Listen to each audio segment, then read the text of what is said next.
May 16th, 2019, Neymar Jr. is in a hotel room in Paris for the second night in a row.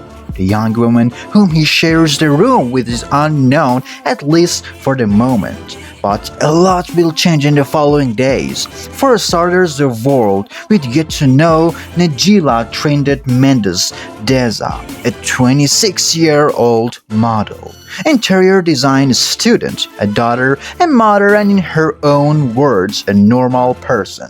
But in 2 weeks' time, nothing will be remotely close to normal in her life. Right after she walks out of a Sao Paulo police station accusing Neymar of raping her, the disturbing news spreads like wildfire in no time. Neymar and his team fire back with their own versions of the story, and apart from the due meeting in an upscale hotel in Paris, the two stories don't check out with one another whatsoever. Thus starts the mind-boggling case of Trindade versus Neymar Jr.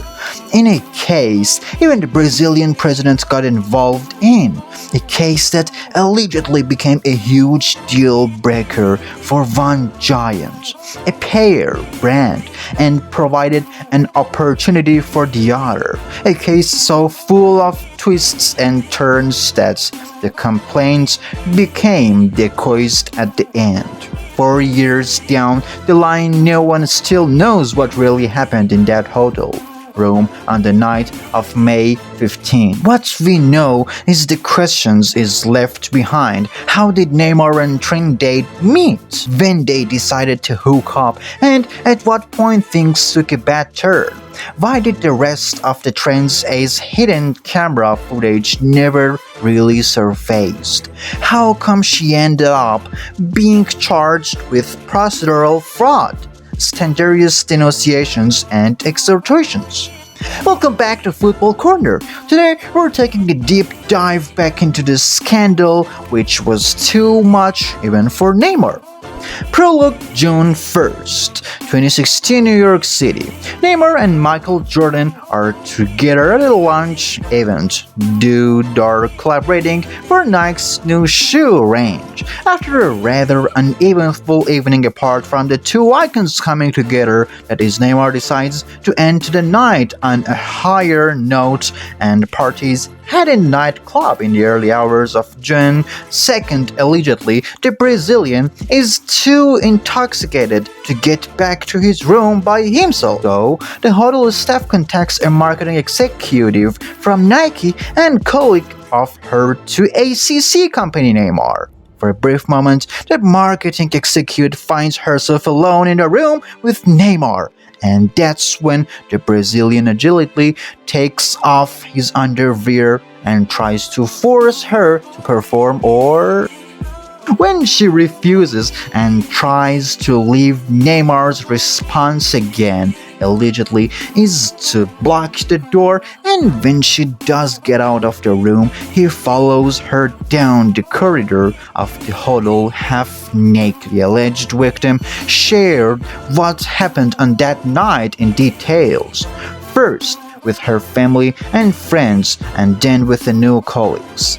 But it remained a sort of well-kept secret within her circle until 2018, when other women at Nike came forward and shared their negative experiences in a survey about the way women are treated at the company. That's when the alleged victim came forward and talked about the night in detail with the company's human resources, even though no further action was taken. Another story eerily similar in nature happening on the other side of the Atlantic 3 years down the line pursued the company to open up a serious investigations, and that was a story featuring none other than Najila Trindade Mendes de Souza. Najila intuito sexual, era desejo meu. Acho que ficou até claro para ele isso. Trindade never really denied. Negative responses, she said that in that case, this would be as far as they go.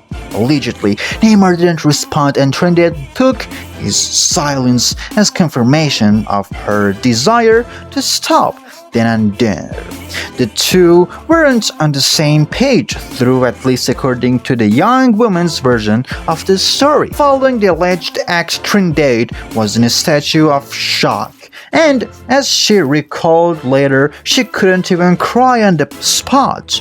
The very next day, when she finally came to terms with the event, instead of getting back to Brazil, made up her mind to make Neymar pay. Following the alleged act, Trindade was in a state of shock, and as she recalled later, she couldn't even cry on the spot. The very next day, when she finally came to terms with the event, instead of getting back to Brazil, she made up her mind to make Neymar pay. That was why she continued to exchange messages with the Brazilian and even met with him the very next day in an attempt to get him to repeat the aggression of the first encounter and film it. But to this day, only a few seconds of what is believed to be a 7-minute clip made public. Upon her return to Brazil, Trindade talked to a lawyer, but the man in question refused to represent her, telling her that she may build a case for assault, but while she was busy finding someone willing to take her case exactly like she told it the whole Neymar and his team were quick in their response, while his father Neymar Jr revealed on Brazilian television the identity of Najila Trindade Mendes de Souza, in claiming the innocence of his son. Neymar himself took to Instagram and addressed the allegations. The fact that he showed private messages between him and Trindade with all the sexual details in white means that the widow infringed that platform's privacy regulations. But by the time it was taken down, Neymar's post was seen over 18 million times, and the floodgates were wide open. Only the caption of the post was enough to change the entire discourse around this story. Due to exhaustion, I'm being forced to expose my life and my family, while the superstar used his platform to address the allegations and how they made him feel. His father wasn't attacked. Neymar Sr. was claiming that the whole story was apart from a blackmail, an extortion attempt led by Trindade and her ex-husband Esteban Alves.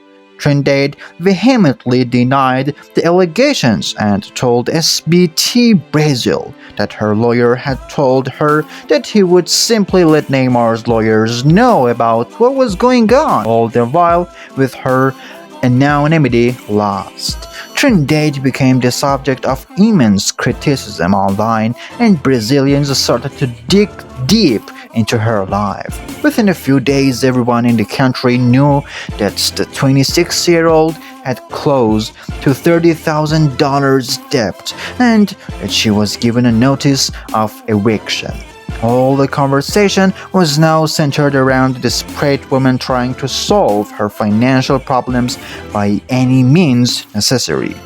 Jair Bolsonaro, the then president of Brazil and politician Neymar, is known to openly support visit the player in hospital while he was in treatment for a ligament injury in his ankle. Bolsonaro's open support for Neymar was followed by a new law proposed in Congress by one of the members of his party, suggesting increased penalties against those making false sexual accusations. The bill was quickly dubbed as the Neymar de Pena bill among Neymar's supporters, a mock of the Maria de Pena law, which was put in place after years of struggle by feminist groups, which was established to reduce domestic violence mainly by increasing punishment for domestic abuse offenders. For so many people close to the matter in the country, where only 1 out of every 10 is reported and just 1 in 100 leads to a conviction, the reaction wasn't surprising. Act 3. The verdict within a month of Trindade's allegations. Sao Paulo police investigators Jelena Lopes Basaus came to conclusion and revealed in a press conference that she didn't see enough elements to indict the fact that Trindade first refused to let the investigators take a look into her phone to analyze the 7-minute long footage she filmed, and later claimed that her phone was stolen made everything clearer in the eyes of the public. Neymar was now in the clear, and the charges against Trindade and her ex-partner were dropped a few months later. The mind-blowing case was closed with no conviction for either side, which was Neymar and Trindade exchanged seats as a defendant and plaintiff. Epilogue across the pond. Having read the details of the case, the anonymous-like employee went ahead and asked about the status of her complaint from 3 years earlier. And she was dumbfounded when the company officials responded that they didn't think she was wanted. And she was dumbfounded when the company officials responded that they didn't think she wanted them to proceed, as she communicated openly that she did want them to do so. Nike called an external law firm to investigate, and according to the apparel brand, they decided to remove Neymar from their campaigns when he refused to cooperate with the investigators. Neymar had his own version of the story in which claimed that the separation was only due to commercial reasons. Everyone's free to believe whichever versions of the story, but that doesn't change the fact that Nike and Neymar were separated after being in a commercial relationship for over